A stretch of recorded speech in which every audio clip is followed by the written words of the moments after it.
John, welcome back to the Jazzcast. We've had a wee sabbatical over the last couple of weeks. Lots been happening as well in Scottish football. We've had European games, and it's been terrific to see two teams keeping Celtic's coefficient up during the week. So well done, Motherwell and Aberdeen. And also we've had Messygate. I believe Ian McCall has ruled him out as a signing, as he feels that he's got enough number 10s in his team. So I think that puts that one to bed. As you can see, John Bydonners again. Good to see you again, mate. Right, man. And of course, our very own magnificent man who was a flying machine, David Elliot. David, thank you. I love the way you got that was in there. Thanks. Listen, thanks for having me. It's good to be here. So David, at what age did you lose the pace then? And what year? As soon as I left Thistle, I think that was as soon as I stopped putting tyres in my back and running up hills. Of course, you started off, you came through the Celtic youth system through the boys' club. And of course, you had some cracking coaches there, like Bobby Murdoch, but Bobby Lennox in the reserves. And we're looking through some of the players you played with, or some of the players that were in that reserve side. Stevie Fulton, Jerry Craney, Jerry Britton, Alex Matty, Lex Bailey, Andy Murdoch, who you also played with at Thistle, Raymond McStay. I mean, that's pretty decent sort of team to come through. It was a very high quality reserve league. I mean, there was a couple of reserve leagues during that time. You had the normal reserves where you used to play. If you remember the days where the first team would play on the Saturday and the reserve team would play exactly the opposite time. And if they were up at Aberdeen at 3 o'clock, you were at Celtic. You were always playing on the first team pitches, if you like. And as you say, it was a cracking, it was a cracking team, a cracking bunch of boys. We all got on well, and there was a Reserve League West as well, which was a kind of lower divisions, and that was the kind of you wouldn't get many first teamers in that. That was more of the younger crew again, and again there was some cracking young boys in that team, and then you could always get the first team ones that kind of education in that time, because you were playing at reserves, and first teams kind of got involved. That if you were coming back from injury, if you weren't getting a game, you were always involved in reserves. So education wise, even guys like Tam Burns, Mick McCarthy playing in the reserve team way, I mean, it was just educational all the time. And Tam Burns, Tommy would love to play in that Reserve League West as well. He'd just play football, and if there was a game of football going, he'd take it. So you were just educated, just constantly in there, and you were never allowed your standards or your work rate to drop by these guys, and just educational wise was fantastic for everybody. David, these days, like the amount of kids involved, specifically in the Celtic system, we interviewed Stuart Bannigan previously, right? And the amount of kids that dropped out from that team that made it was quite phenomenal. I know. Back then, was there as many kids signed for Celtic as what there is kind of now? It's changed days. I mean, trying to compare. I mean, I'm pro youth just now with St Mirren, and you can't compare it to what went on when we were all S forms in the day with Celtic. And it wasn't just a case of just signing anybody to make up a team. You had to be pretty good to sign an S form. You were playing with your boys' club, so there was no particular. You didn't have like a Celtic boys' club and then a Celtic S form, which would probably be our version of the day of like a Celtic academy. So you didn't have that. You had to be good to sign an S form. But I don't know. I probably can't really remember. But I mean, I think if you look, let's take for example that reserve team that never, the guys that never made it with Celtic first team, or the guys that like myself maybe played a handful of games.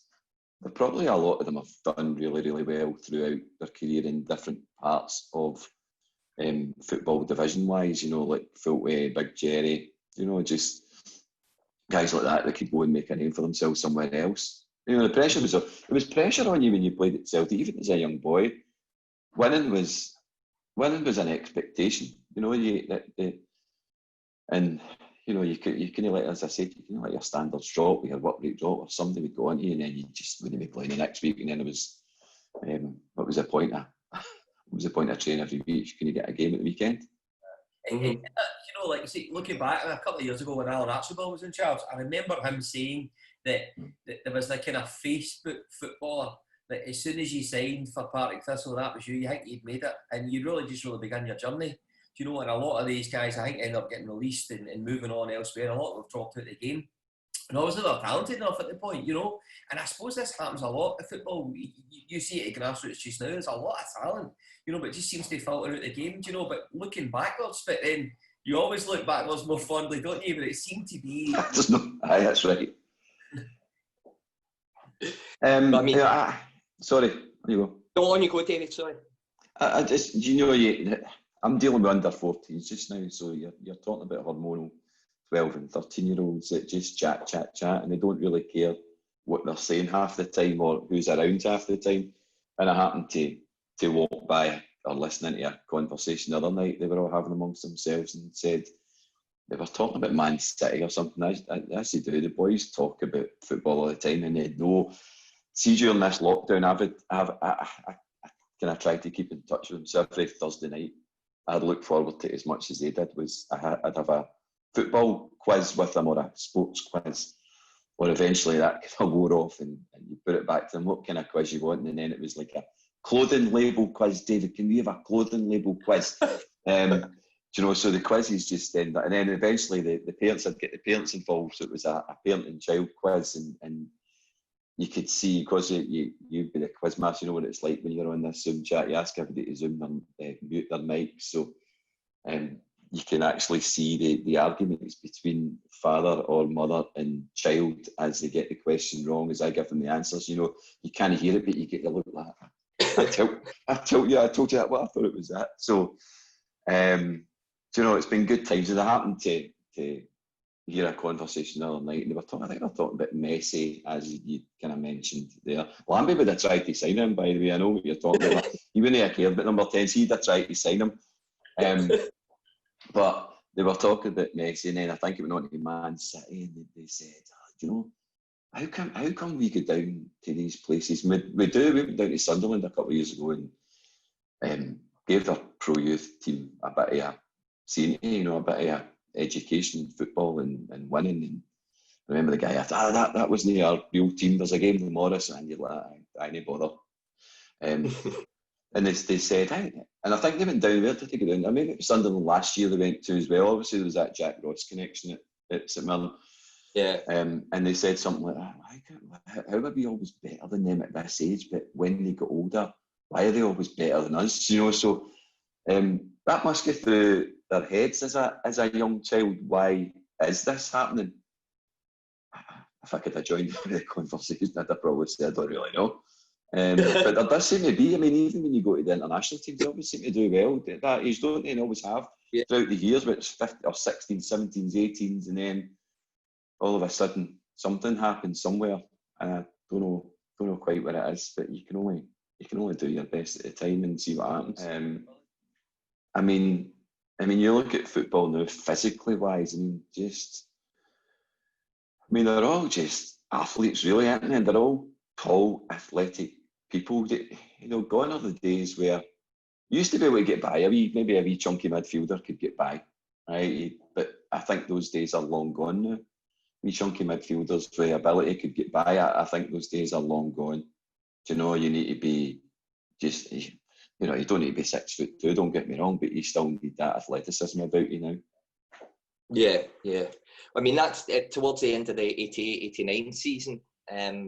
You made your debut for Celtic. You got a few games leading up. Tell us about the goal that was chalked off for offside in your first start. Oh, I need to. Do you know, it's something that still annoys me to this day. I know referees annoy me still to this day, but I'd come through the ranks at the boys' clubs. I was there since I started at a team called Gamgad United up in the Royston. And that was an eye-opener. Do you know, that was that for a wee boy for Simshill on the south side of Glasgow, hadn't really seen kind of that way of life over in Royston Road. And it was an eye-opener. It toughens you up, you know, and I played there for a season and then went to Celtic Boys Club when I was 14. So I was there a kind of long time. Got to, and that I'm saying long time, but when you're 14 years old, you know, 1 year's a long time, and maybe 4 or 5 years there. And yeah, I mean, I made my debut. I just turned 19. It was, there was only a couple of months into 19, and I made my debut against Hamilton Accies at Celtic Park. And to talk about living the dream, I mean, that really was it. And I know we're on a Partick Thistle Zoomcast here, but you don't mind me talking about that. But it was living the dream. I was Celtic born and bred, and went to see the games as a kid. So to do that, and for my dad and my granddad to be there seeing me was great. So I did that. I mean, I didn't play as much, but that was the first game I actually started. I made my debut against Hamilton in the January 1989. And the first game I started was against Hibs. It was about 3 weeks before the cup final in May 1989. And I had started Celtic Park, glorious sunny day in Celtic Park, and probably still to this day. You get the sun on the one side and the shade on the other. And the first half was kind of a blur. But the second half, I got myself into the game, and Joe had scored already, put his 1-0 up, and I had scored a goal. And I don't know if he chopped off because I scored my right foot. I don't know if he thought, so that couldn't have happened. That's no right. But it was a cut. I mean, it was a cutback. And I just went for it, my right foot, and then bottom corner past Andy Gorham, and Hibs had a good team as well. In those days, we Andy Gorham and John Collins in it, to name just two. And I couldn't believe it. I mean, the clips are still there for all we see. Me greeting at the end of this celebration. I mean, it was heartbreaking, and even to this day, I think that's just annoying. See, to play a handful of games, that was enough for me. It was enough for me, but it was something you can look back on and go, it's six more than a lot of other people have dreamed of and wanted to do. But see if that wee one goal maybe next to that, the 6 games would have been nice, but it wasn't to be. So how about the move to Thistle then? How did that come about? That was the summer of 1990. Yeah, I mean, I thought I could. I suppose everybody or a majority of people think I thought I deserved more at Celtic Park after that. But who was that? I argue with Big Billy, to be honest. But it made a couple of signings, and I think at that point I thought he's preferring other people to me for whatever reason, and there was never any reason. I just walked away, and he just thought others. He just thought maybe I'm not quite for him. But and who was that? I argue with the big man, So I was one of these guys. I mean, it was heart wrenching leaving Celtic, not just the football club, but my mates. Because it's all I'd known at that time. Since 14 years old, Celtic Boys Club, Celtic Youth Team, Celtic Reserve, Celtic First Team. It's all I'd known in football, and it was hard. But I remember behind the goals at a kind of old Celtic Park, if you like. It's with the big bit behind the goals, and you all warmed up on, and sometimes you trained on, and I'm sitting looking going. And I knew there was interest from elsewhere, and thinking it's maybe time for me to get a move. So there was other teams in. Tommy Burns sniffing about. He was at Kilmarnock at the time, if you remember, with Big Starkey. So he was sniffing about. I think Big Billy had said no. Dundee United were in about it as well, and again Big Billy had said no, and I'd known about this, and he kind of hadn't disclosed this to me for whatever reason. That's just the way it worked. And then I heard Partick Thistle, and I think it was Big Jerry Collins was obviously pally with Tommy Burns, and I think we'll get round, and I can't remember how it all happened, but I remember I get word at Thistle when they wanted to sign me, and I thought, you know what, I'm just go and speak to them, see what happens.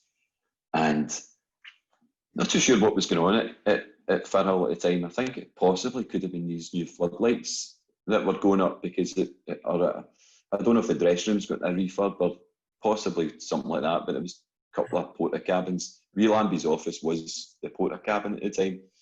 And that was the first time I'd met John and Jerry. I think I had an agent at the time, but for God, I can't remember who that was. But sitting having a chat, and he's one of these guys that you just take an instant like to. He was just great. His enthusiasm for just football, but not just football, his enthusiasm for Partick Thistle just rubbed off, and it was, you know, it made you feel really good. You're like, this sounds brilliant. And I just, believe it or not, there was no thinking about it. There was no talking about terms. It was a case of half an hour later, I'd signed. You know, that was it. Yeah. There was none of this, which I should have done, phoning Big Billy and saying, I'm thinking about signing for Partick Thistle or whatever. There was no mobile. Well, I never had a mobile phone back in 1990. I don't even know. Probably couldn't have fitted it in the porta cabin, to be honest. And I just signed there and then. And I remember going through the doors of Celtic Park the next day, and he was waiting on me. I don't know if he'd seen me come in or knew when I came in or whatever it was, but he was waiting on me. It just gave me, yeah. But he gave me a big hug after the short debate we had about how Celtic reserves were better than Partick Thistle, but I told him otherwise. I told him I thought otherwise. He gave me a big hug. But no, it was all done, dusted really, really quickly. There was no terms discussed. It was, there you go, that's where it is, and do you want to come? And I said, yeah, let's do it. I take it the porta cabin was like full of cigar smoke when you were in there. You were doing all this and that. And aye. Probably cigar smoke and a few pigeons were in there at the time. It was the floodlights, because if you remember at the start of that season we started our evening games at Kilbowie because we couldn't play at Firhill. Right. I don't know if the new dressing rooms were put in at the same time. I think they were. Well, it was maybe a mixture of both. I do remember, and I do remember that it was the floodlights. The floodlights were going up, because I remember one of my first days. Somebody asked, some newspaper asked, and you'll probably remember the photograph. They wanted Chic at the top of the floodlights for a photo. Right.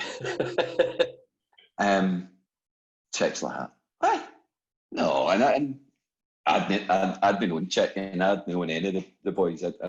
As I said, I was a young boy going through Celtic Boys Club ranks, and then flung into Partick Thistle. Didn't really know anybody out with Celtic in a football capacity, apart from the kind of Scottish youth international teams, but then a lot of people. So when I went to Thistle, it was a case of knowing anybody, I don't think. You know, sometimes when you go, obviously later in your career, you move on, and there's guys that you played with it here, there's guys you played with, you know. So, but Partick Thistle, because I was only 20 when I moved there, I didn't really know anybody. So it was one of my first experiences with a different crowd of people, and Chic was, you know, Chic again. He's an endearing guy as well, and he's a likeable guy, and he's loud, and he's at the front of everything. But I remember the guy saying to Chic, I want a photograph at the top of the floodlight, and Chic's like, what? No chance. Kidding me on? No way, I'm not going up there. And the guy said, I'll give you £100 for it. And he went, all right, I'm up.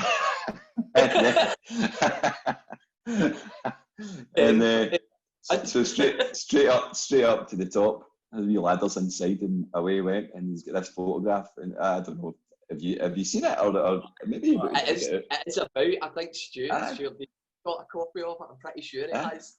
In case it pops up. Well, that was worth £100. Listen, I'm surprised you never tried a lead foot volley in the top corner for you up there. No, he probably could have. He wouldn't have been fast anyway.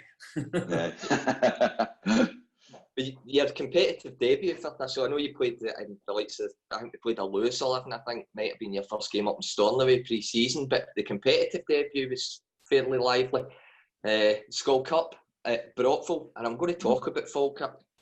You really didn't like them, did you, for the season you were at Thistle? Because you used to run them ragged.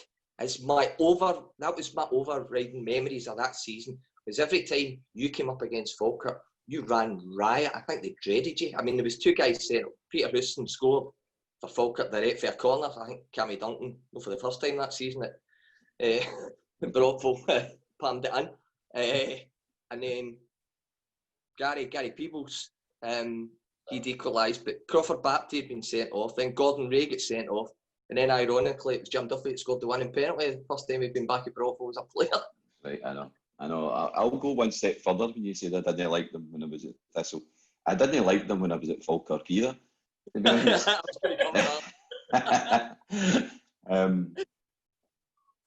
No, There was no particular reason for that. But I do. The first game I actually played for Thistle was at Gretna. I couldn't find any info on that one. There you go.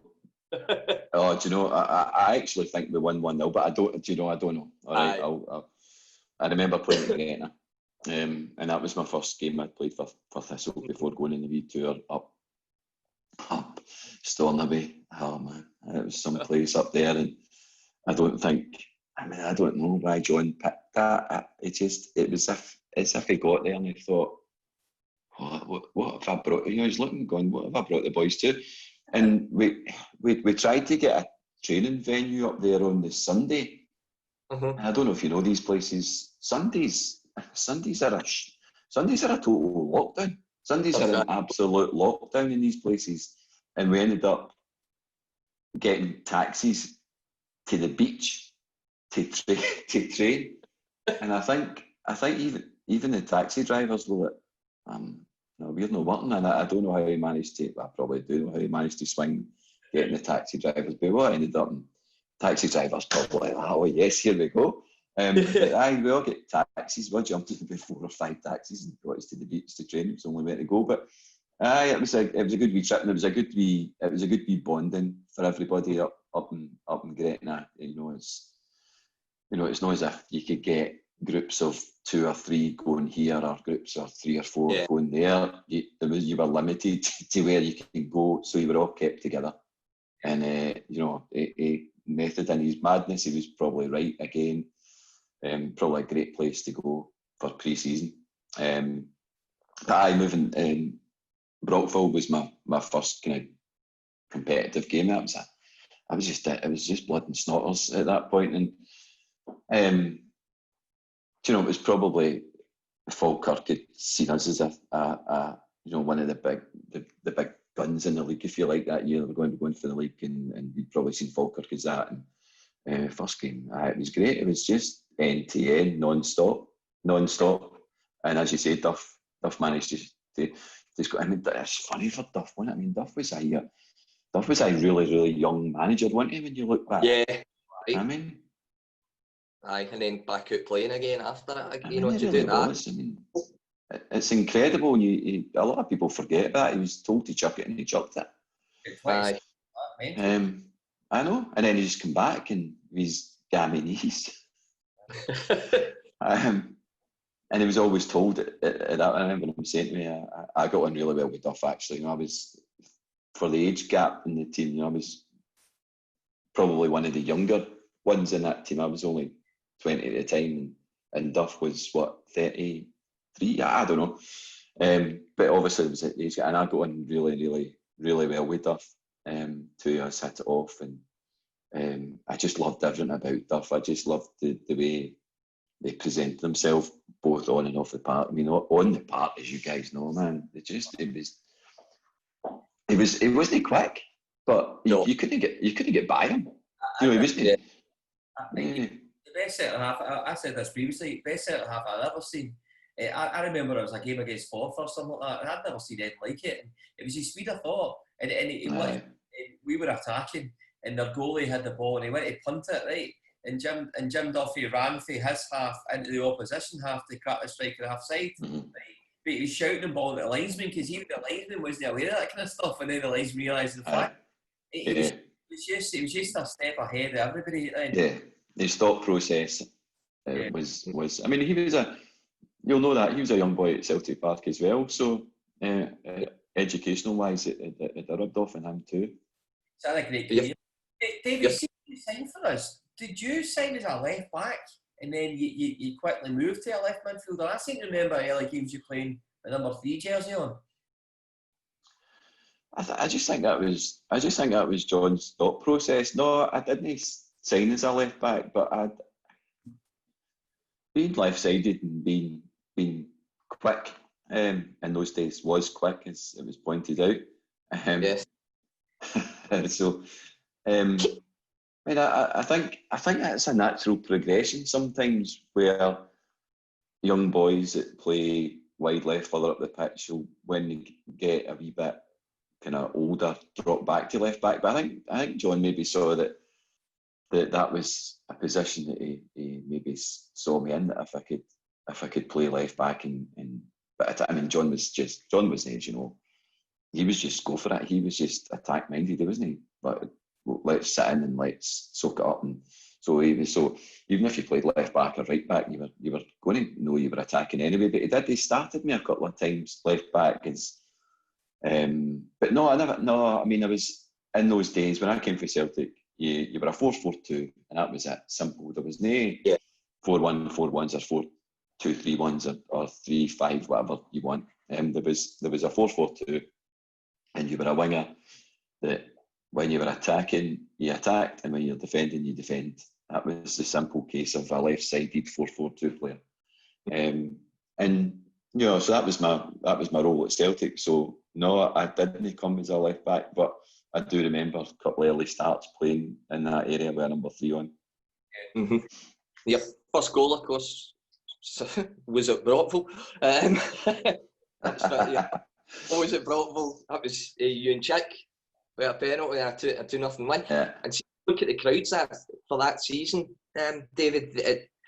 You'd Kelly, you'd Dundee, and you'd Falkirk. And the crowds, when we played Falkirk, were 7,000, 10,000, 9.5. Kelly was the same, 6.5, 7,000.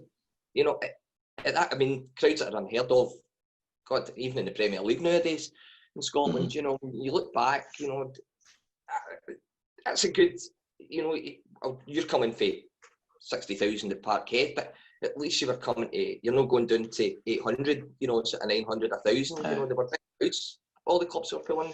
You know, I mean, yeah, I mean, you're saying that I wasn't cutting, and that's the reason why I left. And that's the kind of chat I had with Big Billy. I wasn't coming for 60,000 at Celtic Park. You know, I was coming for playing reserve football, and that was the reason why I moved away. So these crowds, I didn't play against 60,000 every week. I played with, you know, just the crowds that came to the reserve game. And don't get me wrong, see if you had a Celtic Rangers reserve game. And do you know, it was stout, but more often than not, you'd maybe Celtic Park, you maybe had 100. If you go elsewhere, then you maybe didn't have that. So I was coming to that in June. It was great, and especially at Brockville, because Brockville was, you know, if you were playing wide left, the fans could just about grab you off the pitch and bring you into the stands with them. So these wee stadiums were just great for that. And like you say, Kilmarnock they were wanting to go places, weren't they? Obviously, Tommy and Big Starkey were there, and you know, the crowds against, like you said, Dundee, Kilmarnock, Falkirk were huge, and especially Brockville, because it was such a wee, tight, horrible stadium. It was great, and I scored my first goal for Thistle that day, and I remember it was that McGlashan was playing up front at that point, and the ball broke out, and I kind of was quicker than we Dibble, as the majority of Scottish football probably was, and got there in front of him and slammed it into the net, and to make it 2-0. And I remember him saying to me at that point, "Oh, you took that off my foot," or something along those lines. And I said to him, "It's fine, Dibble. He was centre forward. I said, you'll score plenty more than me throughout this season." And it actually turned out that he didn't, that I was top goal scorer that season by 2 goals, and I think that one goal if he'd have got it and I didn't get it, that would have made us even. So it made it all the better. Looking back, I think at Firhill. That was your first goals at Firhill. It was Forfar. You had a hat-trick. That was memorable as well. Do you know, for its own reasons, it was a hat-trick. And I remember I scored 2 in the first half. Kind of simple kind of 5-6 yard tap in, if you like. And the second half in the long started, and I remember scoring. I don't know who managed to take those photographs. I've still got 3 good photographs of those 3 goals. Probably Tommy. It was probably Tommy. But I've got 3 cracking photographs of those goals, and I remember Duff lifting me there after I scored my hat-trick, and they scored really, really, really quickly after it to make it 3-2. So you know, it wasn't about me, so that feeling of elation of scoring a hat-trick went pretty quickly. But it's always better to score a hat-trick and win, isn't it, rather than scoring a hat-trick and you're getting even a draw at 3 each. But it was nice to get the 3-2. And even when you win 4-2, and you've only scored the 3, you feel that way. I wish it was just me, you know. But it was good that we won. It was good that we won 3-2 and scored the hat-trick. It was always a memorable game for me. Yeah. And Forfar, they were tough back then. I think Big Brewster played for that team, didn't he? So you know what he was like. He was a handful at any level of his career. I think even in his 40s, he was a handful. Yeah, they were tough as well. It was a good league.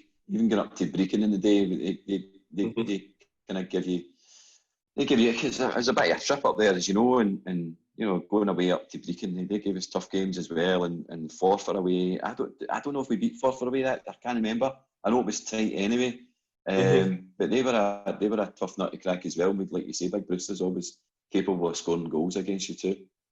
Aye. I'm looking at the team, some of your teammates that season. You had Cammy Duncan, who we've touched on, Graham Robertson at right back, you had Chic, Andy came on loan at the second half of the season, Duff we spoke about, Bobby Law, Gordon Ray, Grant Tierney, Wee Dibble, John Flood, Callum Campbell, John Buckley, Paul McGovern, Declan Roach came for Celtic as well on loan, Gary Peebles, Isaac English was just coming through. What a great team that was. I mean, that must have been so much experience in it as well. There was that blend, wasn't there? There was that blend of kind of youth, experience, enthusiasm, enjoyment. Everybody got on. It was a great team to be part of. You know, it was non-stop fun, and as you can imagine, with Lambie kicking about added to that as well. You know, it was good times. A good team, and really unfortunate not to get promoted as far as I was concerned. And we were always playing catch up with games. That's right. Always playing catch up with games, and I don't know why that was. I don't know if it was just games and called off because of the Firhill pitch or whatever. It was we always catch up, even though we were points behind. We'd always games in hand, but it's never the same as having points in the bag. I think I remember Chick had a 5-game suspension. I'm kind of losing connect. I'm kind of losing connection a bit. You're coming and going a wee bit. You guys all right with me? Aye. Yeah, can definitely hear you. No, I was saying Chick had a 5-game suspension that around about the New Year, and it didn't finish till about March because we had games getting called off for so long. I think it was quite bad snow that year, and I think it took about 2.5 months for Chick's suspension to sort of wear off. But get back to the cup games. Now, at the Falkirk, nothing each at Firhill, 10,000 there. There was a dubious penalty, if I remember rightly. Gordon Marshall absolutely flattening Colin McGlashan in the box, which we didn't get. But just before that, you were being very much noticed, and there was transfer talk. And three pretty big English clubs at the time were keeping tabs on you: Crystal Palace, Spurs, and Ipswich. How much of that did you know about? Absolutely nothing. Probably the same as you guys knew when you read it in papers. Absolutely nothing. And you know, John and Jerry were always quite happy to keep me posted with these things, and they ever said it was anything significant that they would let me know. But you know, it was of no interest to me at the time. It really wasn't. I mean, I wasn't aware. I was reading things in the paper, as probably you guys were reading things in the paper. Yeah. Whether it was genuine or not. I know one of them was, Jerry came and said to me, well, I can't remember which one it was, that somebody made a bid. They're just keeping tabs and we'll keep you posted. But it was all one to me anyway. It was all about, you know, I was loving where I was playing. I was loving what I was doing. So if something came out of it, then fine. You know, if it didn't, again, then fine as well. But I remember missing a chance really early on in that game against Falkirk, just after a couple of minutes. But the game went on, and like you say, nobody could really make a breakthrough. And then it went to that infamous replay at Brockville. We're talking about, there must have been about I don't know, they're saying 10,000, but it was absolutely jam-packed.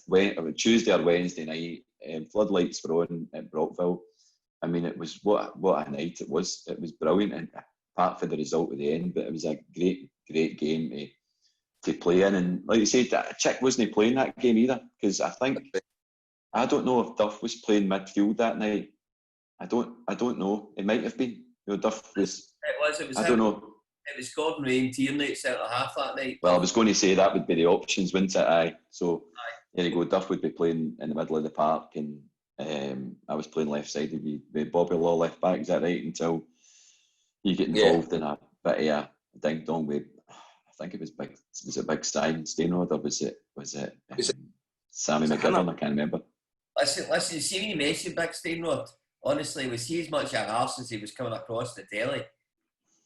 I used, do you know, if you remember after that, Duff went to be his assistant up at Dundee, is that right? Yeah. And I remember asking Duff that very question. Do you know, is he not a bit of a ball bag? And Duff went, no, he's actually brand new. I think genuinely it was. You know, it was. You know, there are people out there again. You know, they go on your nerves. So you see when they're an opposition team, there are people out there. That, I mean, I'm sure MD, that's not a Celtic fan, they must look at Scott Brown and go, "Oh my God, you're doing my nut." And I'd love to get a boot of you. And I've met Scott a few times. I did my B licence and was doing my A licence with Bruni as well. But it just cracked. And one closer to home would probably be Chick, wouldn't he? I mean, you can imagine us guys talking about Simon Stainrod and going, he's doing my nut. Can you imagine opposition fans with Chick? You know, so. Hudson as well. He wouldn't shut up. He'd be putting the boot right in. Well, so they're all out there, aren't they? I mean, they're all out there, but they are just, I mean, you're not going to get 100% of footballers. They're all good guys. There are a few. No. There are a few out there, but no, Simon was, I spoke to Simon at the end of the season. The first time I kind of get a chat with him was at the Players' Player of the Year, which me and him had been nominated for. That was the kind of first, he won it actually, and that was the first time I'd really had a genuine chat with him. No, he was a good guy. He was a good guy and a cracking player. I mean, a brilliant player. Whose goal was it, by the way, that night? Yours or Dibbles? It was Dibbles. It was Dibbles. It was Dibbles. Aye. It was Dibbles because it's out there to see. Aye, it was Dibbles. Aye. When you think back to that season, obviously being nominated for Player of the Year, you were the Player of the Year, right? I think the only reason he got it is because he was obviously quite visible in the press. They won the league that year, stuff like that. It's a sympathy, never up, that kind of thing. But see, when you look back on it, we spoke about this when we reviewed like Thistle players the last 40 years. I have never seen a winger like you in that time. How big was your confidence then? You used to skin boys. You give people 5-yard start over a 10-yard race and still beat them. You know, and it was always simple. You go inside, you go outside. You were as close to it as being unplayable that I'd seen as a Thistle winger, and probably still to this day. You know, did you get a sense of that early on, or did you have self-doubt, or what? At 20 years old, did I have any self-doubt? Absolutely not. No, I had none. And I think a big part of that was John Lambie. And I always remember for the first time it said to me, "What is the?" And I kind of push this onto young kids now, you know, and you don't get traditional wingers these days, really. But that was me, and John said, "What are you passing it inside for? What are you passing it back for? Just go at the park. Just go and take them on. Just go. What's the worst thing can happen? What is the worst thing can happen?" And I'd say, "Well, I'd lose it." Well, that's all right, because you're losing it. You're losing it 100 yards for our goal. We've got all that time to go and recover. He said, he said, what's the next thing? What's going to happen? Well, maybe get a throw in or a corner, right? Right, good. All right, so we'll just deal with that. See if you go and take somebody on and you don't beat him, then we've got, don't try it at the edge of your own penalty box, but see if you're further up the pitch, go and do it, go and take him on, and see if you lose. That's all right, because we'll get back. We've got that time to get back, and it's something I always say to young kids taking people on further up the pitch. Just go and do it. Go and try it. What's the worst thing that can happen? So he played a big part of that, and he knew how to manage people. I needed a wee arm around my shoulder a lot at the time, as I'm sure we all do. I still do. It's always nice, isn't it? But I did. I mean, I wasn't one of these guys that you could shout at and slaughter and slag off, and I needed just fight, just go and make one. So he played a big part of that in my confidence at the time. He really did. Must have been a dream for your teammates as well. I can recall having corner kicks or some defending them, Andy Murdoch catch the ball and I throw out to you, and then 5 seconds later we've got a corner. It was literally for younger Thistle fans that hadn't seen it. It was like having Mo Salah on the side.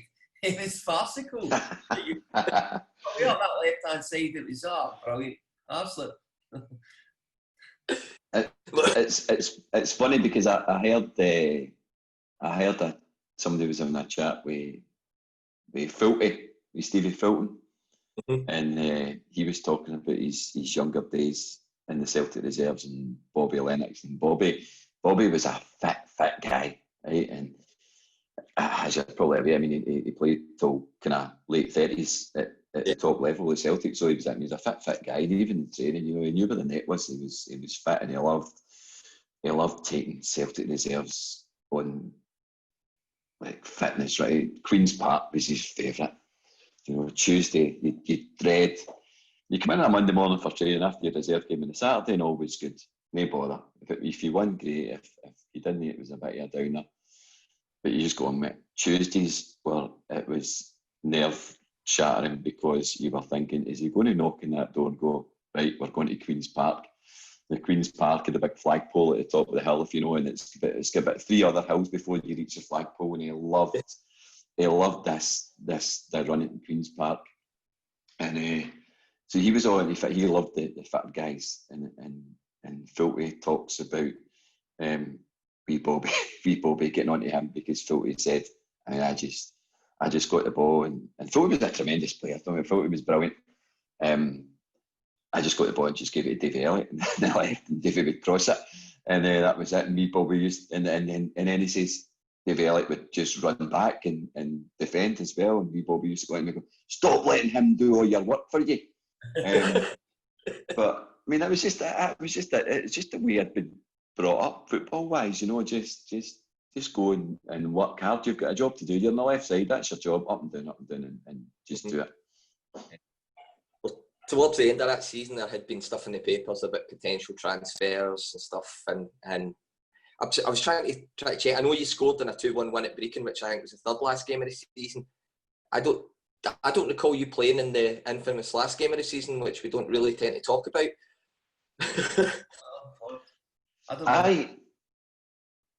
I wasn't. I didn't play the last 2 games. Now that was another bugbear of mine that wee Lambie. I didn't get booked for tackles because I couldn't tackle, but referees used to annoy me, and I think I remember a few times. I remember once flinging the ball at the ref. I remember once probably calling the ref something. And I remember getting booked, and this was the reason for my suspension. I can't remember who we were playing, but a cross came in for the right, and I jumped. It was going far too high for me. I put my hand up, and it got off my hand and into the net. I genuinely didn't mean it. See if I could have done that, and thought, I'll use my hand and knock this into the net. But I jumped like that. I dropped my hand, and I think it was Valentine booked me for that, and I thought, unbelievable. But wee Lambie came and told me I'd been suspended for 2 games. I says, how can I get suspended for 2 games? He said, you must have been suspended before in a previous. I says, what do you mean? I've never been suspended before. But I think looking back at the time, I think I probably was when I was at Celtic, suspended for one game, but because I wasn't playing first team at the time, I had absolutely no idea that the suspension, and I missed a game for Celtic that I probably wouldn't have played anyway. And I think that's the reason why I missed the last 2 games of the season. He'd phoned the SFA and everything about it, disagreement, because he kept saying to me, "I know, David Elliot, you wouldn't tell me lies." But I think I was just blissfully unaware that I'd been suspended before, and so missed the last 2 games. And I missed that. I remember sitting in the stand. Chic missed it as well, because I remember sitting in the stand with Chic. It was horrible, and the club, we Lambie had agreed with the club that they were going to take us away to Magaluf at the end of the season. And I don't know if any of the boys know this story, but I'm going to tell anyway.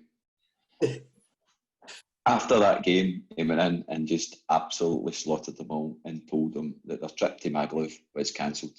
Absolutely can't. You're not going. You're not going.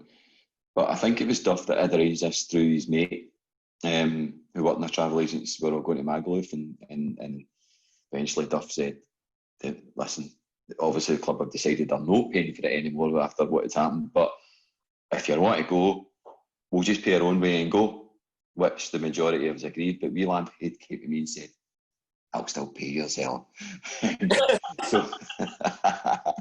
So I was like, "No, Gaffer, it's all right." He's like, "I'm paying yours too, shut up, I'll pay yours." But people who remain nameless, and if you want to ask that question, I think some of them you've already spoken to as well.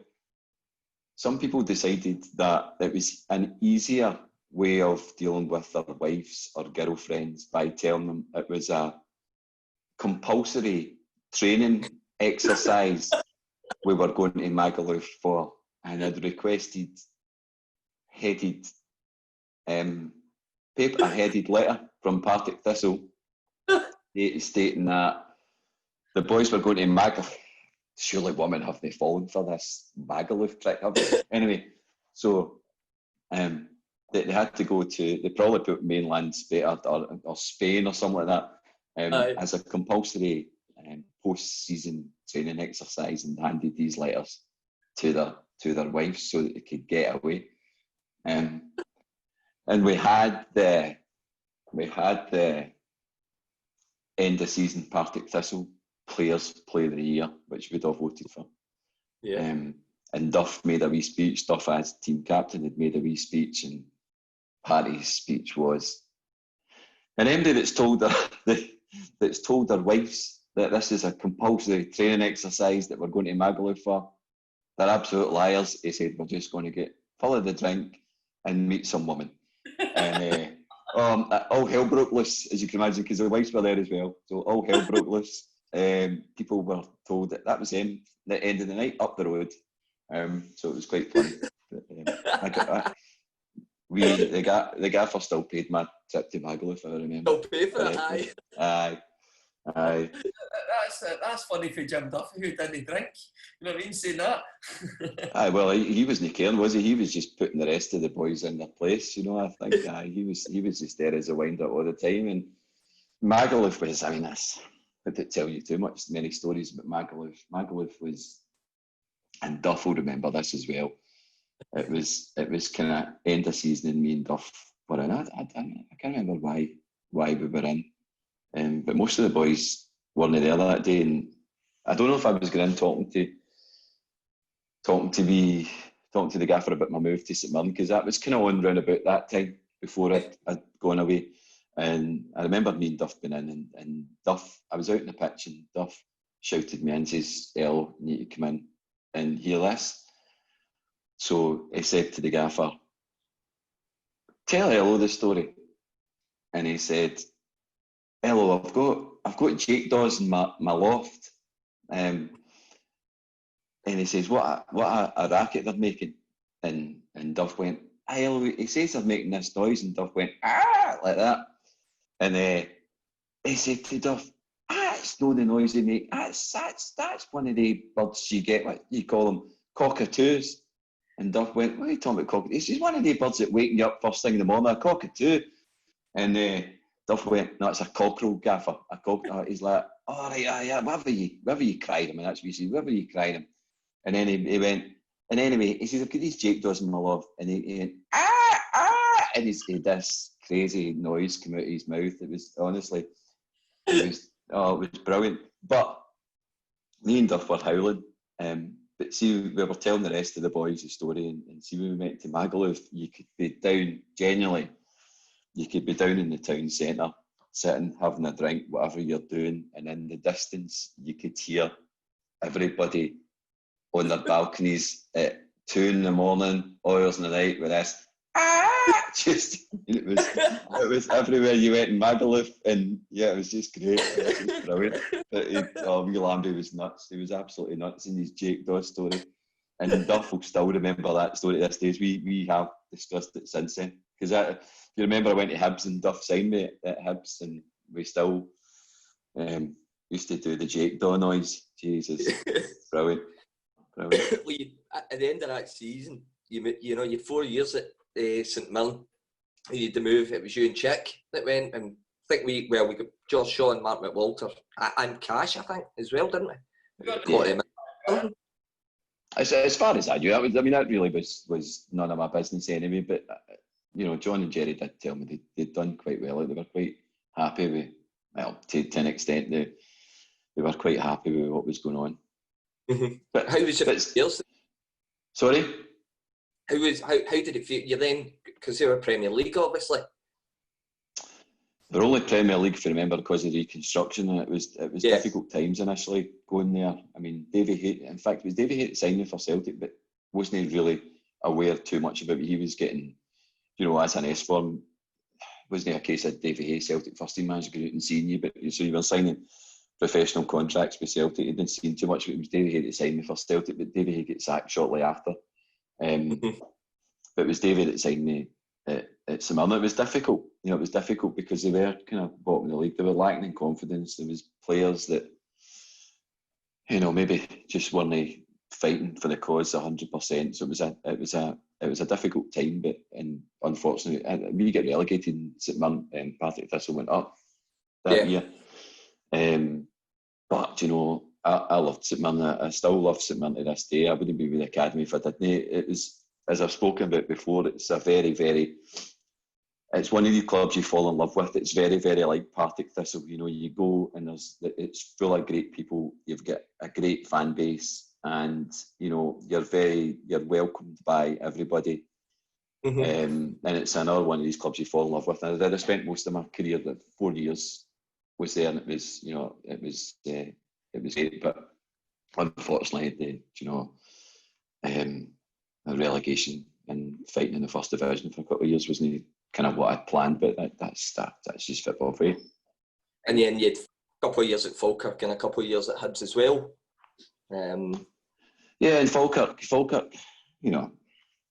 everybody's got their different opinions on different clubs. I'd say Thistle and St Mirren, clubs you fall in love with. That Falkirk with you, wasn't it? It was the exact opposite.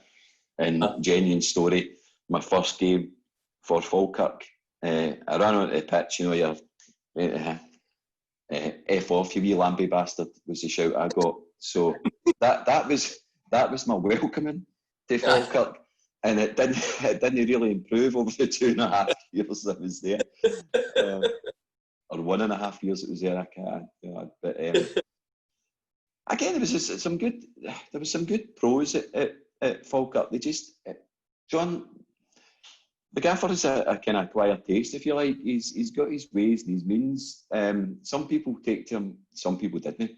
And I suppose that was the case with every manager. You get through, you either like them or you don't kind of like them, and probably most of that is determined by the amount of game time that he gives you, which is unfair. But John Lambie was it maybe wasn't the right move for him, and that, I mean, he had a tough act to follow with Jim Jeffries. Yeah. And I know you said that I was always good against Falkirk. I always seemed to do well against Falkirk, so much so that Jim Jeffries actually did try and sign me at Falkirk before I eventually signed. He left, and maybe did he go to Hearts? I think he went to Hearts. Yeah. And then it was obviously John that got the job, and John signed me for Falkirk after that. He had a tough act to follow. and a tough job, and the fans never really took to him. They didn't take to him, and Right. ended it. He signed like me, didn't take to me either, which is fine. That's all right. It's just the way it is. Just the way it is. It's football. What about you then? I mean, you finished, you came back, and Thistle were a totally different club, you know. The club was in disarray, you know. When you did come back, you got a couple of goals, 2 goals in 2 weeks, but I think you get the injury as well. I first got my injury at Hibs, actually. I'd never been injured in my career, and I first got my injury at Hibs, running up and down Arthur's Seat, the stairs at Arthur's Seat, with Duff's pre-season training, and I felt my calf tight, and I didn't, not really being injured, thought it was just a tightness that I could have ran off. And I remember doing a warm-up one morning, and was running, and it was, and then the guy taking the warm-up, the physio, whoever it was, he says, lift the pace for a wee bit. Jesus, I swear to God, it was as if I'd been shot in the calf. My calf muscle, it was like a ball in my calf. It was just as if it just exploded. It was horrible. So I mean, I still struggle with my calves to this day, and it was that I first got injured at Hibs, and I was never, you know, it comes. I was lucky and I could play, or I was unlucky and it went again. And calf injuries only a case I'd taken a week off. You'd be all right, it wasn't. And then, you know, I picked up a couple of it's probably old age, isn't it? It's not just it's not about old age at that time. I was only 29 or something, but so it was Hibs and it was Duff. It happened difficult at Hibs because, as I said before, me and Duff got on really, really well as mates at Thistle. See, when somebody signs you and then it all of a sudden becomes your boss, I found that, and I don't know if he found that difficult. I certainly found it difficult for him going from my mate to my boss, if you can understand what you know. But you know, I was injured a lot there. I'd only played about 20 games or something, 19, 20, 21 games for Hibs in 2.5 seasons. So that's when I picked up my injuries. And then I ended up went down to Wigan for a wee while on loan while I was there, and then I was enjoying that down there. Never got a game, but their kit was great. They dished out good kit, good trainers, put me up in a nice hotel. And then Alec decided he wanted me back. They were short of a left back. We actually played against St Mirren. It was a kind of league decider, more or less. We beat them 1-0. And then I played great. And then the week after I wasn't playing again. I thought, so it was time for me to leave Hibs after that. And then I had discussed going to Big Alec. Big McLeish said to me there was a couple of clubs in Ireland at the time wanted me over, and I thought, nah. And John phoned me and said, just come with me. So, and it was great. You know, it was great getting back. But like you say, it was surreal because it was a totally different club. To me, it was a totally different stadium because the Jackie Husband's stand was up at that time, and I hadn't played for. I think I probably played against, but I hadn't played for Thistle in that kind of atmosphere. It was different. It was a different atmosphere. It's kind of eerily, kind of empty feeling. But I mean, I did all right, and I think we struggled to score the first couple of games of the season, and Lambie signed me and then decided he was putting me on the bench for some reason. I said, what are you doing? Come on, 20 minutes, get booked, and then the next game I started and I managed to score. Scored a peach actually. Scored a peach. Aye. We won 2-0. And then I remember scoring down at Stranraer. I always scored against talking about teams you did well against was Falkirk, but goalies you did well against was Mark McGowan down at Mark, who was still an Albion legend and played with Stranraer as well. Mark played with me at Celtic Boys Club, so Mark was a cracking goalie. So teams you did well against, I did well against Falkirk, but goalies I always did well against was Mark McGowan, which was always nice to score against your mate, isn't it? Aye, that's exactly it. And I mean, after you went, you know, there was the injury at Thistle. What was at this point? Were you thinking about the police at this point? I know you were great mates with Lex Bailey. You know. No, I wasn't thinking about the police as such. I was thinking about what could I do. My mate was in the police at the time and said to me, "You should just join." And what can you do at 29, 30 years old when all you've known is professional football? You'd nothing, you'd no apprenticeship or anything like that. So, I mean, I'd stayed on at school until 6th year. I'd done well at school, believe it or not. I'd my 5 hires and a place at Glasgow Uni waiting on me. But after I decided, no, my career's in football here, that place was gone. So at 29 years old,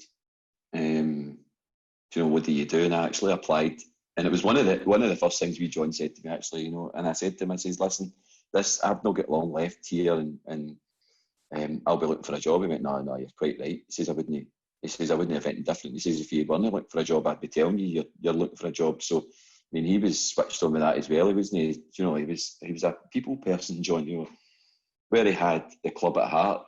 He was a people person, and if he thought something was better for somebody, he'd let them know and help them along their way. In fact, going back to that, he was my agent when I went from Thistle to, if you can call it my age. He sat in with David Hay as I signed for St Mirren, and kind of gave me the nod and the wink, and decided in the telephone. It was beneficial for everybody. It was beneficial for me at the time to get a good move. I was doing well, both money-wise, and it was a step up in the divisions at the time. It was beneficial for the club as well. So he asked me if I had an agent, and I went, no. He says, well, don't bother about any agents. I'll be your agent for you, he says, but all I want's a bottle of whiskey. So he sat in, me, David, and Davy Hay couldn't believe it. Davy was like, are you sure? And I went, aye. And it was a total trust, 100% total trust in John. And he sat me as I had my move. But he at the time said to me, moving on, he said, you need to think about what you're going to do after this is all over, because it's going to be all over one day. And I actually applied to the prison service and the police at the same time. Prison service ended up in for a couple of months because the police application process took that wee bit longer. And I started at the time, Strathclyde Police started that in January 2000. Never. See, I know I was mates with Big Lex at the time, and I kept in touch with Big Lex about the whole application interview process. But Big Lex had wanted to be in the police since he was about 4 years old. So I didn't. I didn't at no point, and I'd ever thought, I want to be a police. I just, no, because I was only 5'8" at the end of the day, so I didn't even think I could get in. So January 2000, I started. It must have been weird your first few Saturdays working with the police when you're used to playing football. You must have missed it. Oh, it was absolutely night and day. It was the police has a different career to any probably job out there, but going from being a professional footballer in those days, only latterly in my career at football did you have such a thing as afternoon sessions. I mean, your footballing day was, when I was young, was 10 o'clock to 12 o'clock, and the rest of the day was yours. So I was in shift-wise, it started when I was at the prison service. So I'd kind of get used to shifts maybe for a couple of months previous to that. But I remember my first couple of shifts getting up at 7 a.m. I swear to God, I felt like greeting. I thought, my God, what have I done here? But there's always going to come a time in there that football's going to end. So what do you do next? Yeah. And it was weird. But it was actually weird. I policed a few games. I policed a lot of games, but initially at Firhill. Policing games at Firhill was a funny experience as well. I'm sure if I turned up with a football strip, majority of Thistle fans at that time would have recognised me. But when you turn up in a uniform with a hat on, they kind of don't. But there's always a few out there that do. So being recognised, and I always used to pop in and see whoever was in charge at the time. And Big Whitey and Jerry were in charge for a point as well. So I always used to pop in the uniform. I think initially they'd see the police come and thinking, and then it was, oh, it's just Elliot, it's all right, you doing that all right? So it was weird. It was weird policing. I remember sitting in the stand once, and one of the fans recognised me and turned around, Jen, all right, me man? And you're like, oh yeah. It's probably passed along the line before you know it. But you're also coaching at St Mirren now at the academy, and it's the 14s you're doing. You really enjoying that, I would imagine. I genuinely can't get enough of it. I really can't. When I stopped football in 2000, it was late 1999. Joined the police in January 2000. I just wanted away from the game. And one of the first questions I was asked was when I went to Tully Allen, was would I join the football team? And I didn't know that was going to be the question at the time, but I got dragged into. This guy in a suit came into the class, and Tully Allen, it's like, honestly, it's like joining the army at the time. You stand up when somebody comes in. It's just a load of pish. Somebody comes in and stand up, and this guy came in and went, you in my office. So I've not been in the police for 2 weeks or whatever it was. You did your bit at Oxford Street at the time you went to Tully Allen. I thought, what have I done now? Thinking, I haven't done anything, I'm a good boy. But I remember this guy in my office. This guy with a suit on. And into the office, this big plush office. There was a chief inspector sitting there with this guy, the dead serious guy in the suit. And he said, just sit down. And it was just black and white, he said, sit down. So I sat down, and these two guys just sat opposite me. It was almost like an interview kind of thing. I thought, what is it? And he said, do you want to join the football team? Oh my God. I thought, Jesus Christ, thank God that's all you're asking me. And I just said, no. And he said, why? I said, I didn't even think about it. I think it was just a relief. I went to this office now. And I said, no. I've been in professional football for 14 seasons. I said, this is my career now. I don't want to start my probationary period off, getting injured in a football match or whatever it is. I said, no. And he went, I didn't bother, thanks very much. And the two of them chatted away. They were a couple of good guys.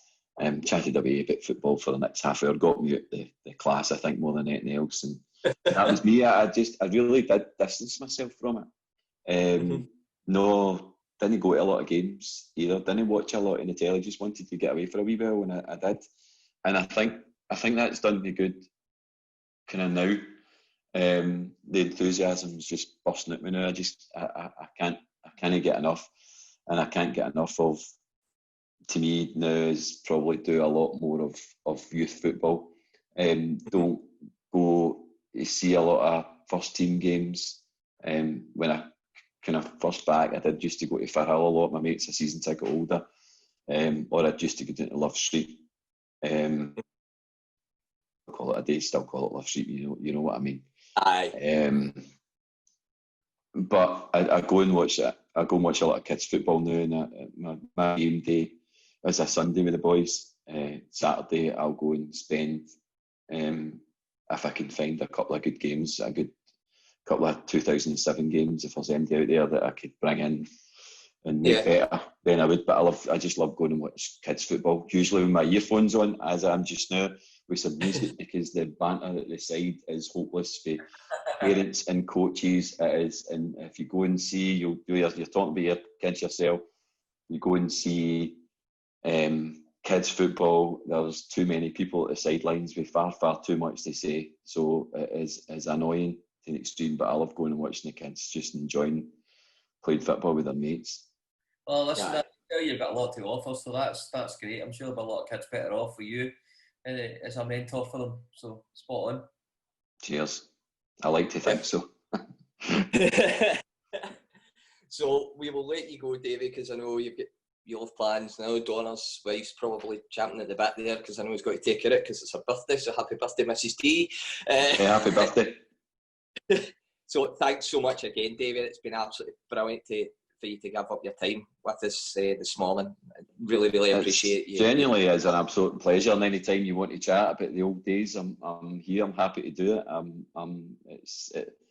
Even when there's things you don't kind of remember, when you start chatting, they all come flooding back, and it's great. And I had a brilliant time in my season at Firhill, and the wee extra kind of 6 months I did later on in my career. But it was all good memories there.